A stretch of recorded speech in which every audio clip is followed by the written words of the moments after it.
Kol omer kra, va'amar ma'ekra, kol habasar chatzir, v'chol chasto ketzitz hasadeh, yavesh chatzir novel tzitz, ki ruach Adonai nashva bo.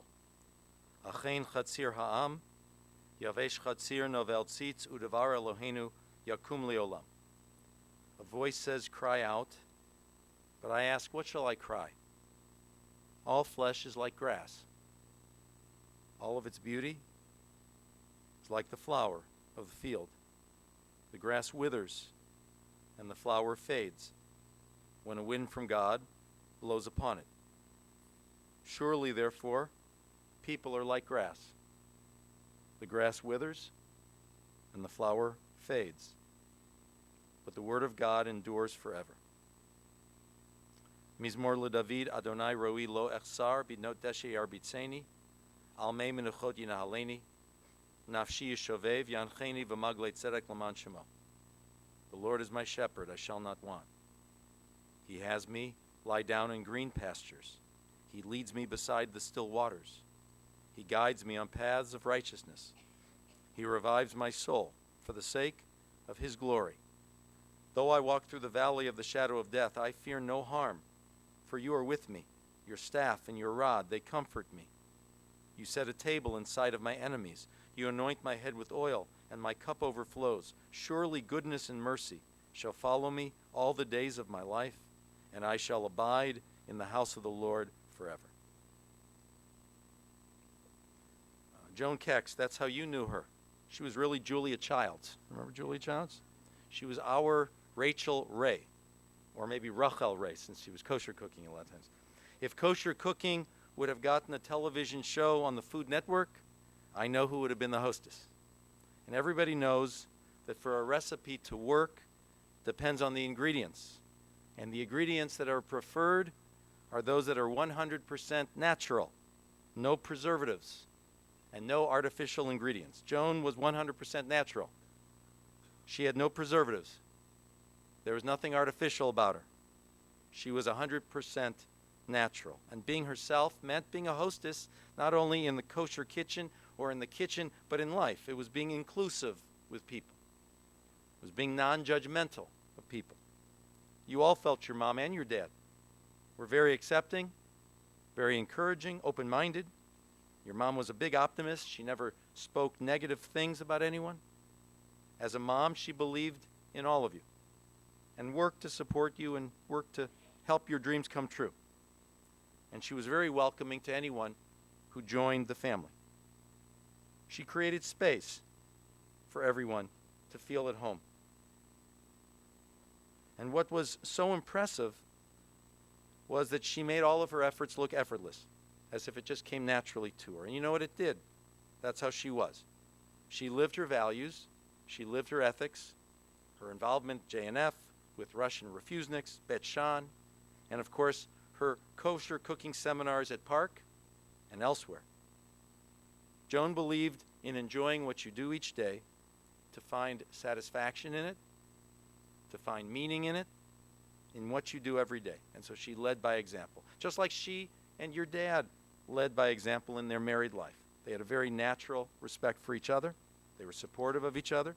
Kiva supporting Joan in her activities, and Joan supporting Kiva. They met while they were still so young in college, and they grew together. They learned from an early age to trust each other. And of course, the other way that Joan was 100% natural and true to herself was she was always a learner. She always wanted to study and discover something new. A big reader. Not only did she grow into a cooking expert, but she learned the science and the chemistry of cooking. But you know what? It's not only what is served at a meal that makes it memorable. It's the conversation. It's the company. It's the give and take. I always found your mom to be very good company. She had a deep and distinctive voice. You all know the voice. A good laugh. And always something very interesting to say. She always gave good advice. And she had very good insight.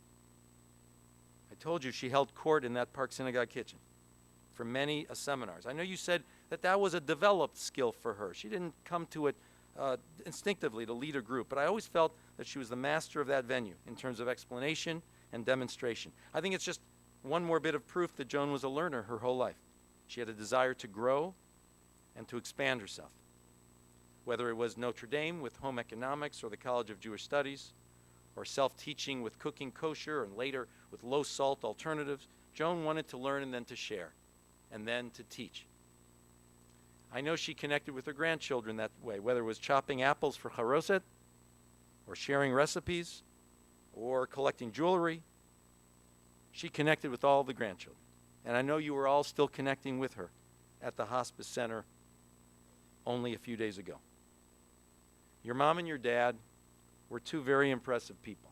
And this is the loss of your mom, and it, if you will, closes a chapter of all of your lives.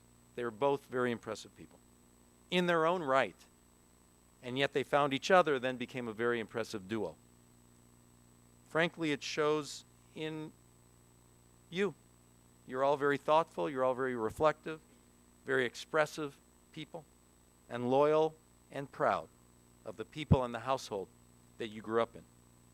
And I might add, your parents created a personal and a moral architecture, an interpersonal architecture, an architecture based on values and on love.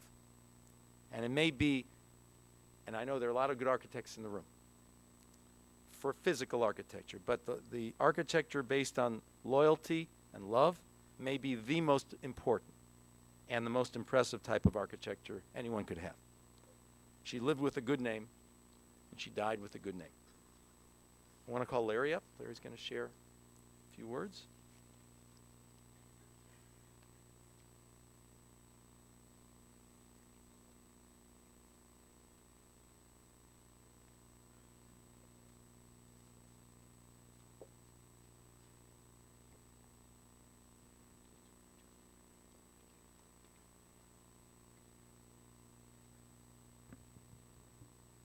Many of you know that my mother and my father had a very long-standing affinity with Israel, went there many, many times, many celebrations, and had a lot of family there over the years that they visited with. One in particular, my cousin Herschel Marks, sent me this note and asked me to share it with you. Dear Joan, a precious bond ended Thursday. The bond was strong for many years, although it had no official status. It began in the 60s with exciting visits to us by Kiva and Joan and their kids. Later, as our kids became unleashed from their military obligations and wanted to see the world, your home became their home away from home. Not only a place to eat and sleep and do laundry, but a home with the most essential element of all, love. Further visits from the Kekst included touring and learning in depth about Israel, many highlights including Tel Aviv and tours of old neighborhoods in Jerusalem. Later expeditions included Canada and other parts of the world. All in all, many expeditions by land, sea, and air. In Orot, Joan would spend hours on our front porch with coffee and a smoke, engrossed with deep analysis of world events, as well as plain old gossip and memories of yore. Joan, your air travel footprint has ended. Your stainless steel imprint on our kitchen will continue for many years to come and will outlast the most permanent of stainless steels. We have informed the Heifetz family of your departure, as well as friends and neighbors who knew you here in Israel. We are certain that the groups and institutions you tirelessly supported will acknowledge your loss, and your titanium imprint will be felt across Greater Cleveland. For us personally, our loss is also the loss of contact with the old country, White Front Auto Wrecking, Patrick Henry, Roxborough, and Heights High Schools, as well as the long connection with the Cleveland Hebrew School. May you rest in peace, and be sure now that Kiva will get those famous white fish sandwiches he loved so much. Thank you again for meaning so much to us, to all the Kekst family, with love, remembering Joan and Kiva and their deeds in the world. Naomi and Herschel Marks and their children, Nila, Nadav, Amit, Nira, Avital, and Ayala.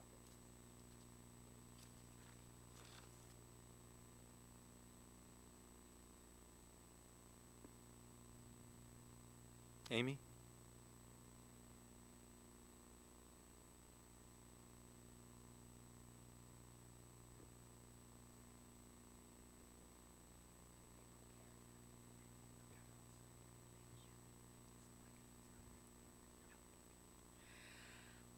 Hello, friends and family. Thank you so much for coming today and letting me share a few thoughts and little stories about my mom. I'm going to read fast because I have a lot to say. These memories will be peppered with mentions of my father, Kiva, because any story about Joan is incomplete without Kiva. In my mind, it goes like this: Anthony and Cleopatra, Romeo and Juliet, Bonnie and Clyde, Kiva and Joan. It's just so natural. Joan, my mom, was an incredible woman. From a young age, she seemed to know her mind. She set her sights on certain goals and would not let anyone talk her out of it. She graduated high school, started college, still slightly unusual for women in those days. She met Kiva early in college, fixed up on a blind date. Even though her parents and others tried to dissuade her, she knew without a moment's hesitation that this was the man for her. They were married soon after, and of course, the rest is history. With an 18-month-old and two very sick premature twin babies, life was chaotic. Joan was not able to finish college. She told me she used to walk up to their third-floor Coventry apartment with two tiny babies in one arm, a basket of laundry on the other, and Larry, just a toddler, in tow behind her. Her father-in-law would reprimand, "Joan, send your laundry out, hire somebody." She would just say, "No, I can do it." She had to prove to everyone that she could do it. And so the story goes. Kiva finished college. He was a student by day, and at night he would moonlight in the attic to make money for rent and groceries. He completed his master's degree in architecture at Case Western Reserve University, and soon thereafter, Kekst Architects was born. Joan was feeding all the hungry mouths. The family grew, the business grew, and their vision of how they would embrace the world grew. Joan was always happy to play the supporting role to Kiva's growing architectural firm. Note, I will get back to that idea of a supporting role in a minute. They participated in many Jewish organizations: Federation, Jewish National Fund, State of Israel Bonds, Siegel College, Maltz Museum, and others. They traveled extensively around the world: Africa, China, Japan, Alaska, Egypt, Israel, Russia, Brazil, Europe, South America. While traveling wasn't really Joan's thing, it was more my dad's thing. She came back from each trip excited by her unique experiences. She began to absorb the flavors and culinary nuances from various regions, collecting spices, recipes, and cookbooks everywhere she went. Now she was really cooking. They bought property in Chautauqua, New York, where everyone else saw an empty, scruffy, unkempt piece of land. Kiva had a vision of what he knew they could create there. They began to turn a bare strip of lakefront into a magnificent gathering place for family and friends. Us kids spent many, many years there. Non-stop summers, ski trips in the winter, Amy's wedding by the waterfront, picnics on the dock, bonfires, boating, water skiing, canoeing. Audrey sailed her Hobie Cat. Nancy went to concerts at the institution, meeting and working with Annette and Rich Latham, Harriet and George Bryant, sharing the summer with their Cleveland friends, Goodmans, Summers, Blumenthals, Rosenthals, Janowitzes, and many others. Brad and his friends spent one entire summer living in the shed down by the waterfront. No electricity, no running water. They had one of their best summers ever. Joan loved when Ellen would bring her crew to Chautauqua: Mark, Catherine, Brian, Andrew, Ethan. Joel and Pat would visit too. Mostly, Joan loved when we all casually breezed in and out as our schedules allowed. Hence, the beautifully named retreat, Seven Winds, was perfect. Everyone came to Chautauqua, and so Joan cooked and fed us all. The five of us kids got older, went to college, changed colleges, went to graduate school, set up apartments, changed apartments, met significant others, got rid of significant others. Side note, I met Bert the first week freshman year of college. Little did Joan realize that this was her future son-in-law and concierge doctor who would take care of her till the end of her days. After us kids finished most of our schooling, Joan decided it was her turn. She finished her undergraduate degree as well as obtaining a master's in home ec and cooking. She attended La Varenne Cooking School in Paris. She became an expert in Jewish culinary arts, Middle Eastern cooking, and regional cuisines. She wrote the cooking column for the Cleveland Jewish News, contributed articles to national magazines, taught group classes at almost every temple in Cleveland, and private classes as well. She was really coming into her own and was loving it. My dad, in turn, was now playing the supporting role to her. By the way, we were all still hungry, and she was still feeding us. Back to the side note of Joan taking a supporting role. With my grown-up eyes, I realized that she did not take a backseat role to anything my dad was doing. While Kiva oversaw 265 employees at the height of his professional career, Joan ran an equally complicated home front with the management skills of any high-level CEO. The logistics of getting 5 children through various high schools, colleges, graduate schools, moving them in and out of apartments, keeping up 2 homes, transporting groceries and kosher meat back and forth to Chautauqua, planning weddings, parties, entertaining dignitaries, visiting those children in different cities, traveling around the world with Kiva, and making sure every birthday, holiday, and special event was honored and celebrated, all the while still feeding the myriads of hungry people who showed up in her kitchen. That was truly daunting. I've come to realize her special gift was showing love through food. It was never merely just food. It was so much more. It was her canvas where she showed her creativity. Her huge collection of dishes and cookware were her paintbrushes, and her knowledge of spices, ingredients, and recipes were her paints. Food was the medium through which she gave her love, nurtured her children when they were young, and supported her children when they were older, where she created a special spirit, where she celebrated every occasion, both happy and sad. For Joan, food showed her support, caring, expressed her beliefs and values, brought family and friends together. Food was love, nurturing, teaching, guidance, and inspiration. It was simply an extension of who she was. When my dad got sick, she vigilantly cared for him day and night. She role modeled to all of us what it meant to take care of someone you love. After he died, she carried on admirably, proclaiming to me, "Even though I'm a widow, I choose to join the living. I'm not going to wither away."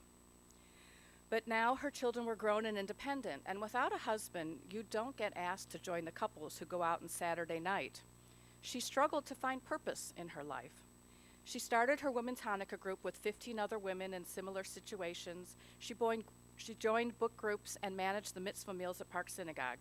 She kept cooking as best she could. About 5 to 6 years ago, as I saw the handwriting on the wall, I knew my turn was coming to take over holidays and celebrations. I started to make lists of all the dishes she would make for a holiday. Passover 2010, there were 35 dishes on that list. How in the world was I ever going to duplicate that? I really had big shoes to fill. I soon realized I wasn't going to fill her shoes, but I was filling her ladle when one Passover she announced to me, "Amy, it's time to turn the holidays over to you. I'm passing you the ladle." Mom, I hope I make you proud as I hold the ladle for a while, but it's only for a while until I pass it on to you, Brenna and Brian. And now instead of you feeding me, I am feeding you. When she became more seriously ill almost 3 years ago, Audrey and I had to step in with more daily care. Brad would visit from California as often as he could. Nancy and Marty would call all the time from Florida. At this time, Elizabeth and Caprice joined our crew, and we've been really lucky to have them.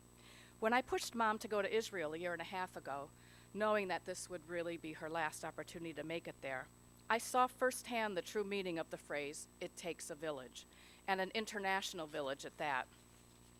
Do you know how complicated it is to get a senior citizen needing wheelchair assistance and a portable oxygen tank on international flights? Forms were needed for 3 flights there, 3 flights back. Each one required separate doctor's orders, oxygen company verification, proof of ticket purchase, and visitation arrangements, not in duplicate, not in triplicate, but quadruple for each leg of the journey. We had to prove that my mom wasn't a terrorist traveling with a bomb disguised as an oxygen machine. Audrey filled out all the forms. Nancy and Larry met Joan in New York and accompanied her to Israel. The Marks family saw to her every need while she was there. I truly saw my mom being taken care of by an international village. So when some of my friends have said to me, "I'm so sorry for your troubles, this must be really terrible," I think to myself, of course, I'm sad. I miss my mom. But no one could have been more loved and better taken care of than my mom. Bert, her private concierge doctor, has overseen every medical need and decision. All the grandchildren have been amazing, visiting when they can. Brenna, Brian, Harrison, Beck, Alana, Pam, little Kiva, Carrie, and Allie Ross. I don't look at this as a terrible event. I have seen so much love and caring and beauty in the last 3 years. I feel it is a child's greatest gift to their parent to help them die well, with dignity and with grace. I was honored to give that gift to my mother at the end of her life, and I feel the five of us have really all contributed to that gift. A few funny tidbits. Joan loves shoes. She currently has 48 pairs of shoes in her apartment. Joan had an amazing green thumb. Every plant and garden she touched, the backyard on Fenwick Road, Annie's garden at Chautauqua, the courtyard at 10 Courts thrived under her green thumb.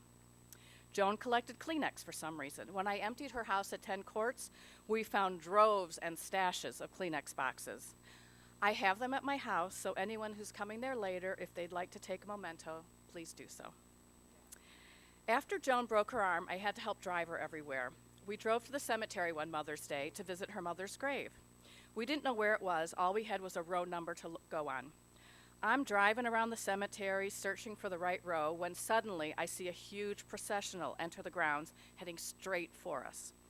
I throw the car in reverse, and Indiana Jones it backwards down that narrow, winding road, shouting, "Mom, look for the row markers. What number are we at?"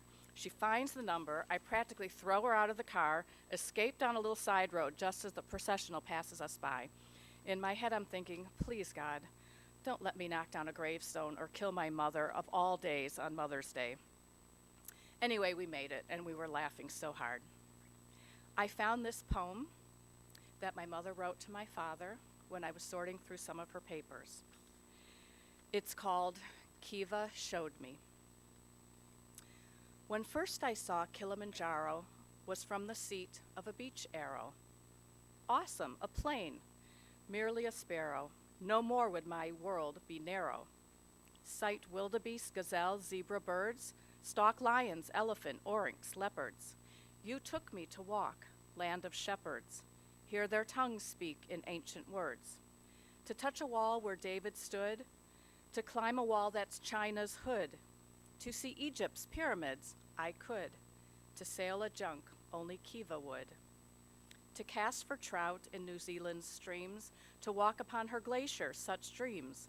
The Beggar's Opera, Sydney, Wellington, Melbourne, it may seem. The world shrinks, we are king and queen.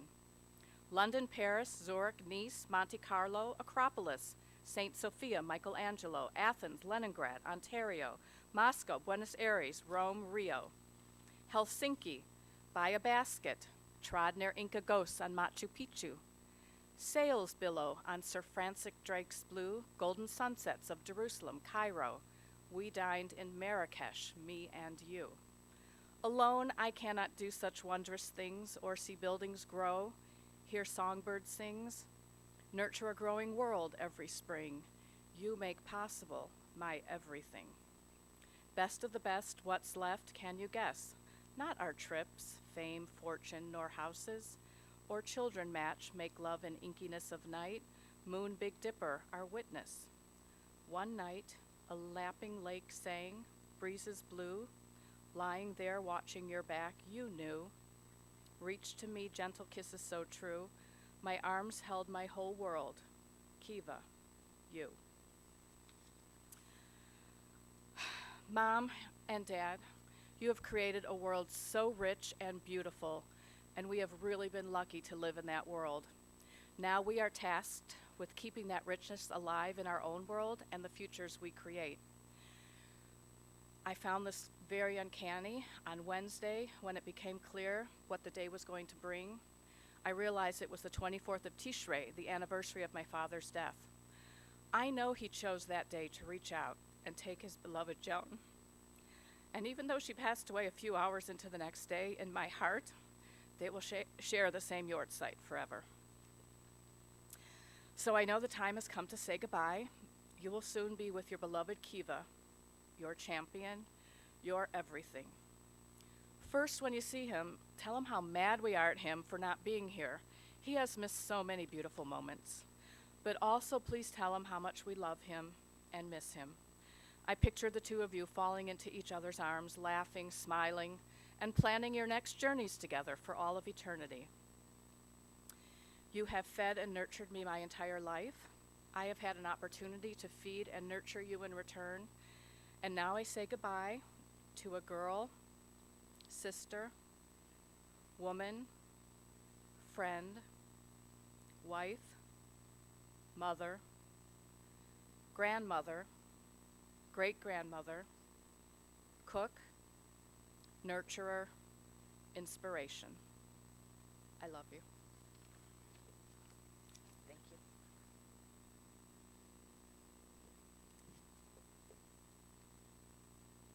Please rise for the memorial prayer.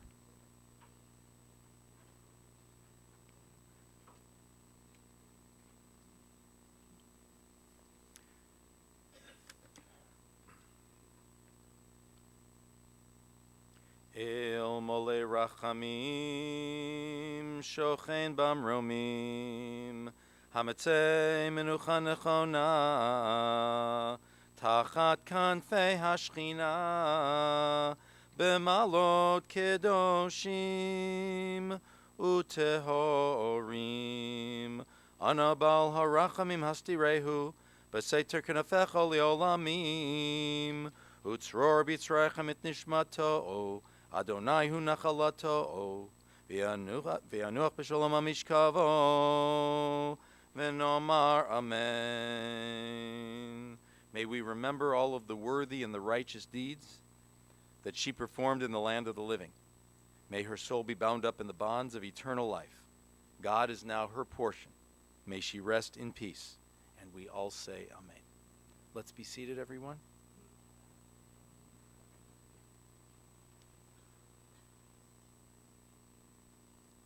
We want to offer our condolences to the family, to Larry, Audrey, Amy, Nancy, Bradley, to Nancy, Bert, Martin, to grandchildren Brenna, Brian, Harrison, Kelsey, Beck, Alana, Pamela, Carolyn, Allison, great-grandson Kiva, and also to Sister Ellen and Mark, brother Joel and Pat.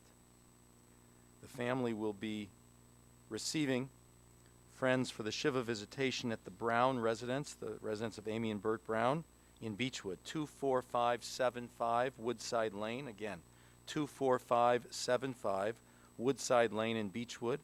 Beginning today, following services and following the burial portion, until 8 p.m. tonight. Monday and Tuesday from 1 to 4 p.m. and 7 to 9 p.m. in the evening. Today, as I said, we're going to move to the processional, which will take us to the burial spot, and then the group you can choose to join the family for the Shiva visitation, which will follow immediately following burial. Will actually begin with additional comments by Sister Ellen, who will present her thoughts as we get together for the Shiva.